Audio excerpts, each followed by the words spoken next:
وجیہہ بیگم جتنا کہہ دیا وہ کافی ہے، یہ رشتہ ہرگز نہیں ہو سکتا۔ میں متین بھائی کو زبان دے چکا ہوں، میں بار بار ایک ہی بات کو نہیں دہراؤں گا۔ زبان تو میں بھی دے چکی ہوں، بہرحال دیکھا جائے گا بعد میں، آپ ابھی ٹینشن مت لیں۔ متین گھر تک پہنچتے ہوئے کئی مرتبہ لڑکھڑا گئے۔ مصطفیٰ کا غیروں میں رشتہ طے ہونا ان کے لیے بہت تکلیف دہ تھا۔ گھر تک بمشکل پہنچے ہی تھے کہ زبردست ہارٹ اٹیک آیا۔ زندگی نے اتنی مہلت ہی نہ دی کہ وہ کچھ کہہ سکتے۔ گھر میں ایک کوہرام مچ گیا، زرتاج بیگم کی دنیا ہی اجڑ گئی۔ افق ہونکوں کی طرح باپ کے چہرے کو دیکھتی رہ گئی، کچھ سمجھ ہی نہیں آیا کہ کیا ہو گیا۔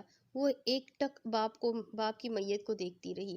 زرتاج بیگم سے بیٹی کی حالت دیکھی نہیں گئی اور افق کو جھنجھوڑ کر بولی، رو میری بیٹی رو، تمہارے بابا نہیں رہے دنیا میں۔ افق جب ہوش میں آئی تو بہت دیر ہو چکی تھی، متین صاحب کی میت کو دفنا دیا گیا تھا۔ افق کی تو دنیا اندھیری ہو چکی تھی، جس کے پاس پہلے ہی پیارے رشتوں کی کمی تھی، اب باپ جیسی مہربان ہستی سے بھی محروم ہو گئی تھی۔ کئی گھنٹے زرتاج بیگم کی گود میں گم سم لیٹی چھت کو گھورتی رہی۔ افق کی یہ حالت دیکھ کر زرتاج بیگم چکرا رہی تھی، کیسے جوان بیٹی کو سنبھال پائے گی۔ افق نے دل میں طے کر لیا کہ وہ اب نہیں روئے گی۔ اسے پتا تھا کہ اس کے رونے سے زرتاج بیگم کو تکلیف پہنچے گی، آنے والی زندگی کے تانے بانے بننے لگے۔ اسے اب پہلے سے زیادہ چاچو اور مصطفیٰ کی ضرورت تھی، ایک مضبوط سہارے کی ضرورت تھی۔ دن پر لگا کر گزر گئے، مصطفیٰ کی چھٹی بھی ختم ہونے کو تھی اور پروفیسر مبین اس کے جانے سے پہلے افق کا نکاح مصطفیٰ سے بھی کر دینا چاہ رہے تھے۔ متین صاحب کی موت نے انہیں بہت لاغر سا بنا دیا، حالات سمجھ سے باہر تھے کہ کیسے قابو پایا جائے۔ رات مبین صاحب نے سب کو اپنے کمرے میں بلایا اور کہا، یہ میرا حکم ہے تم چاروں کو، میری بات کوئی بھی رد نہیں کرے گا۔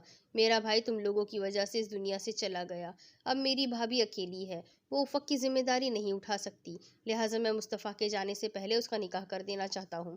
نمرا اور سمرا چیخ اٹھی، ہم نے ٹھیکہ تو نہیں اٹھا رکھا تھا افق کا؟ بابا اگر افق یہاں آئی تو ہمارا کوئی تعلق نہیں ہوگا اس سے۔ وجیہہ بیگم نے بھی بچوں کا ہی ساتھ دیا، البتہ مصطفیٰ خاموش رہا۔ اسے سمجھ نہیں آ رہی تھی کہ افق اتنی چھوٹی ہے، اس سے تو بابا ایسا کیوں کر رہے ہیں؟ مجھے بولنا چاہیے، مجھے نمرا سمرا کا ساتھ دینا چاہیے کہ میں ایک چھوٹی بچی سے شادی نہیں کر سکتا۔ مبین احمد فیصلہ سنا کر خود تو سو گئے۔ نمرا سمرا اور وجیہہ لگی منصوبے بنانے لگی۔ تینوں نے مل کر مصطفیٰ کو بھی خوب پٹیاں پڑھانی شروع کر دی۔ مصطفیٰ کے سامنے نادیہ کے قصیدے پڑھنے لگے۔ مصطفیٰ کو نادیہ سے ملنے کا اشتیاق ہوا، لہٰذا نمرا سمرا نے ان کی ملاقات کا طریقہ بھی ڈھونڈ لیا۔ وجیہہ بیگم نے مبین احمد کے کالج جانے کے بعد نادیہ اور بیگم سرور کو چائے پر بلا لیا۔ مصطفیٰ بھی اچھے سے تیار تھا۔ پروفیسر صاحب کے جانے کے بعد مہمان مقررہ وقت پر گھر آ گئے۔ نادیہ کافی ڈیسنٹ لگ رہی تھی، شاکنگ پنک رنگ میں وہ بہت کھل رہی تھی، فل میک اپ اور ڈارک لپسٹک میں اس کے نقش کافی اچھے لگ رہے تھے۔ مصطفیٰ ڈرائنگ روم میں داخل ہوا تو اس کی نگاہ سب سے پہلے نادیہ پر پڑی۔ مصطفیٰ نے دونوں کو ادب سے سلام کیا اور وجیہہ بیگم کے ساتھ والی سیٹ پر بیٹھ گیا۔ مصطفیٰ نے کبھی اتنا میک اپ میں کسی کو نہیں دیکھا تھا، لہٰذا اسے نادیہ کو دیکھ کر کچھ ہنسی بھی آ رہی تھی۔ نادیہ جتنی دیر بھی بیٹھی رہی، نمرا سمرا سے باتیں کرتی رہی اور کبھی کبھی کنکھیوں سے مصطفیٰ کو بھی دیکھ لیتی۔ بیگم سرور مصطفیٰ کو پسندیدگی کی نگاہ سے دیکھتی رہی اور مختلف سوالات بھی کرتی رہی، اس کے کام کے متعلق بھی کافی معلومات لی۔ بیگم سرور نے باتوں باتوں میں نادیہ کو جہیز میں گھر اور کار دینے کا بھی تذکرہ کر دیا اور کوئی چھوٹا موٹا کاروبار کا بھی بتایا۔ مصطفیٰ کو نادیہ اس لیے بھی پسند آ گئی تھی کہ کم سے کم وہ بچی نہیں تھی، بھرپور جوان لڑکی تھی۔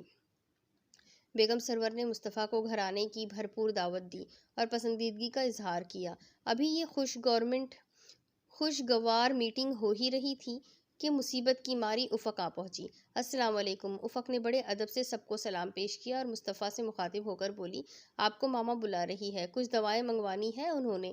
افق اتنا کہہ کر واپس چلی گئی۔ بیگم سرور تو اس کے حسن کی پہلی نظر میں ہی دیوانی ہو گئی۔ کون تھی یہ بچی؟ اب ان کی توجہ مصطفیٰ سے ہٹ چکی تھی۔ بار بار پوچھنے پر بھی مصطفیٰ نے کہا، میرے تایا ابو کی بیٹی ہے، ماشاءاللہ کتنی پیاری بچی ہے، اللہ نظر بد سے بچائے، کیا نام تھا اس کا؟ مصطفیٰ نے خوشی خوشی بتایا کہ یہ افق ہے، میرے تایا جی کی اکلوتی بیٹی۔ واہ، نام بھی چن کر رکھا ہے ماں باپ نے۔ تو کیا ہوا اس کی ماما کو جو دوائی منگوا رہی ہے؟ وجیہہ اور نمرا سمرا نے محسوس کیا کہ وہ اب افق کے متعلق کافی کرید کر رہی تھی اور مصطفیٰ کو یکسر نظر انداز کر رہی ہے۔ بیگم سرور دل ہی دل میں مسکرا رہی تھی اور ان کا ایسے مسکرانا ان کو کھٹکنے لگا۔ نمرا سمرا غصے سے لال پیلی ہو رہی تھی۔ چائے کے فوراً بعد بیگم سرور نے اجازت لی اور اٹھ کھڑی ہوئی۔ وجیہہ نے خود سے ہی بات کو چھیڑا اور کہا، چلے میں کل مصطفیٰ کو بھیج دوں گی، آپ کا بھی تو بیٹا ہی ہے۔ بیگم سرور نے کچھ سوچ کر کہا، مجھے ایک یاد آیا، کل ہم سرور ایوان صاحب کے ساتھ مجھے کہیں جانا ہے، میں آپ سے بعد میں رابطہ کرتی ہوں، بہرحال آپ لوگ مجھے پسند آئے ہیں۔ بیگم سرور کے جاتے ساتھ نمرا سمرا جو غصے سے تپی بیٹھی تھی خوب چیخنے لگی، آ گئی تھی نہوس پھیلانے، پتہ نہیں اچھی خاصی تھی آنٹی، افق کو دیکھتے ساتھ کیا موت پڑ گئی کہ کل کی دعوت ہی کینسل کر دی۔ سمرا آہستہ بولو، ابھی تو وہ گیٹ سے باہر بھی صحیح طرح سے نہیں گئی ہوگی اور تم شروع ہو گئی، وجیہہ بیگم نے اسے غصے سے ڈانٹا۔ السلام علیکم تائی امی، مصطفیٰ نے ادب سے سلام کیا اور زرتاج بیگم کے ساتھ زمین پر بیٹھ گیا۔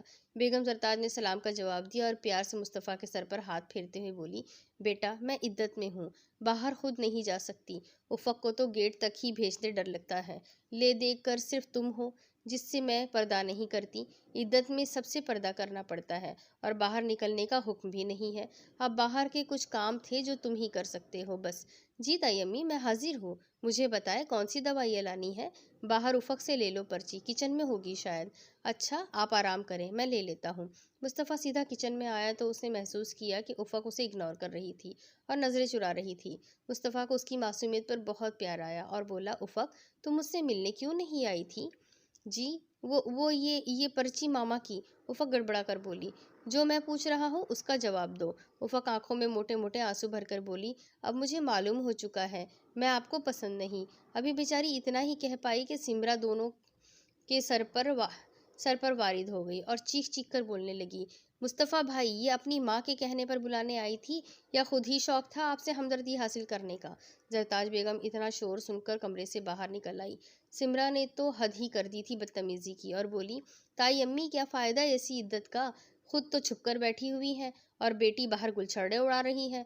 بس اتنا سننا تھا کہ زرتاج بیگم دکھ اور صدمے سے نڈھال ہو کر بغیر کچھ بولے ہی کمرے میں داخل ہو گئی اور خود کو بڑی مشکل سے بیڈ تک پہنچا پائی۔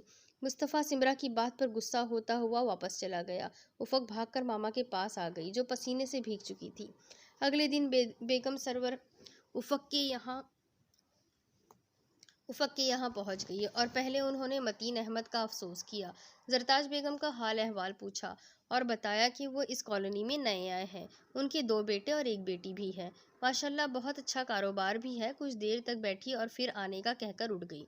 اس وقت افق کا گھر دکھوں اور غموں میں ڈوبا ہوا تھا، لہٰذا انہوں نے کسی قسم کی بات کرنا مناسب نہیں سمجھا اور دوبارہ آنے کا کہہ کر چلی گئی۔ زرتاج بیگم کافی جہاندیدہ خاتون تھی، ان کے آنے کا مطلب بھی سمجھ گئی تھی اور مبین احمد کو فون کر کے تمام بات سے آگاہ کر دیا۔ مبین احمد غصے سے آگ بگولا ہو گئے اور وجیہہ سے کہا، وجیہہ بیگم سرور کو منع کر دو، وہ بے شک ضرور جائے بھائی متین کے گھر، مگر کسی نیت سے مت جائے، افق میری بیٹی ہے تو وہ رہے گی۔ کیا مطلب ہے آپ کا پروفیسر صاحب؟ وجیہہ نے حیرانی سے کہا، وہ کیسے چلی گئی افق کے گھر؟ میں صبح ہی خبر لیتی ہوں۔ ہاں اچھے سے لینا خبر، مبین احمد نے کہا۔ صبح وجیہہ بیگم مٹھائی کا ڈبہ لے کر ان کے یہاں پہنچ گئی اور کہا، آج میں باقاعدہ اپنے مصطفیٰ کا رشتہ لے کر آئی ہوں، اللہ دونوں کی جوڑی مبارک کرے گا۔ بیگم سرور نے انتہائی معذرت کرتے ہوئے کہا کہ وہ اس رشتے کو قبول نہیں کر سکتی کیونکہ وہ رشتہ داری میں قائل نہیں ہے۔ کیا مطلب ہے آپ کا؟ میں سمجھی نہیں، وجیہہ بیگم نے حیرانی سے پوچھا۔ وہ افق کو اپنی بہو بنانا چاہتی ہے، میں ایسی بچی کو سونے موتی میں تول کر لے آؤں گی تو پھر ادلے بدلے کی شادی میں بھی مسئلے پڑ جاتے ہیں۔ میں معذرت چاہتی ہوں، حالانکہ مصطفیٰ کو میں کھونا نہیں چاہتی تھی۔ بیگم سرور کی باتیں وجیہہ بیگم کے سر پر ہتھوڑا بن کر لگی اور اپنا سا منہ لے کر گھر آ گئی۔ وجیہہ بیگم نے گھر آ کر نمرا سمرا کو سارا ماجرا بتا دیا۔ نادیہ کا رشتہ اس لیے نہیں مل سکتا کہ ان کو افق کا رشتہ چاہیے اور وہ ادلا بدلے کے رشتے کے قائل نہیں۔ نمرا سمرا یہ بات سن کر آگ بگولا ہو گئی، غصے پر قابو نہ پا سکی اور سیدھی افق کے گھر پہنچ گئی۔ دونوں کا بس نہیں چل رہا تھا کہ اس کو کڑی سے کڑی سزا دے دے۔ افق کچن میں مصروف تھی۔ سمرا نے آؤ دیکھا نہ تاؤ آتے ساتھ ایک زوردار تھپڑ جڑ دیا اور بولی، بتاؤ نئے لوگوں سے کیا تعلق ہے تمہارا؟ افق ہکا بکا سمرا کا منہ دیکھنے لگی اور آنکھوں میں موٹے موٹے آنسو لیے بولی، کیا مطلب ہے آپ کا سمرا اپی؟